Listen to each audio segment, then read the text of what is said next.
Manoj here, and today we are going to understand one of the most beautiful concepts from our CBSE, and that is number system. From our childhood, we are actually learning a lot of numbers like positive, negative, fraction, decimal, root, and many more. So, to put all this number, is there any classification or is there any concept under which we can put all this number together in one table? The answer is yes. And these are called as real numbers. So let's understand in this video what exactly we mean by the concept of real number. So the real number actually consists of two parts. First one is rational followed by irrational number. So let's understand each of them in much more detail. Rational number, the definition for rational number is the numbers which can be written in a form of ratio of something upon something. Ratio of two integers are called as rational numbers. It's very simple. What is the adjective form of nation? Yes, it is national. Similar to that, what is the adjective form of ratio? Rational. Since the numbers are coming from ratio, these numbers are called as rational numbers. So in this category of rational numbers, let's go in more detail under that classification. These are further divided into three parts. The first consists of fractions. Fractions, children, we are learning from our 4th grade, right? What is fraction? Something upon something. Numerator upon denominator. All such types of numbers are called as actually fractions. Okay, the first example of fraction is 5 upon 2. The numerator is 5, denominator is 2. Okay, so completely, even this fraction can be called as the example of rational number because it is also in a form of ratio. Next example, 4 upon 3. So even it is a fraction.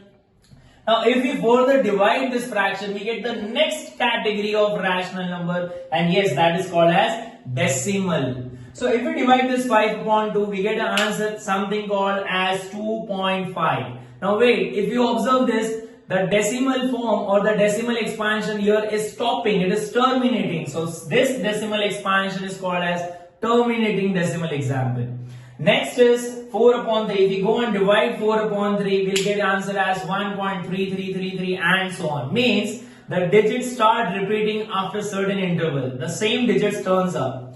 So since the digits are repeating, they can also be said to be as recurring, and that's why this decimal expansion is called as recurring decimal. So we have got two categories of rational number as of now. The first one is fraction, second one is nothing but the simplified version of the fraction, that is decimal. Now wait, you might be observing there is some space left in between both of this, and exactly this space is for integers, which we are learning from our lower grades, right? What exactly we mean by integers? Integers means it's a collection of positive number, negative number, and zero. Yes. So all this collection together put under a category of integers, and they are actually coming under a category of rational number. Let's take the example under integers also, students. So suppose if I take a positive number, example 3. 3, it's an integer, but can we say this as also a rational number? Yes. How it can be? Let's see. Since 3 can be also written as 3 upon 1, and both numerators and denominators are integers and denominator is not 0, it suits or it is actually following the definition of rational number. Therefore, 3, that is 3 upon 1, is an example of rational number. Similar to that, 0 also can be expressed as what? 0 upon 1, and that is also an example of rational number. And for negative, minus 5, let's take an example which can be expressed as minus 5 upon 1. And it is also actually following the definition of rational number. So if you see here, we have cut short the entire story and put together all the numbers under one box, and these numbers are called as rational number, which are the first category of real number.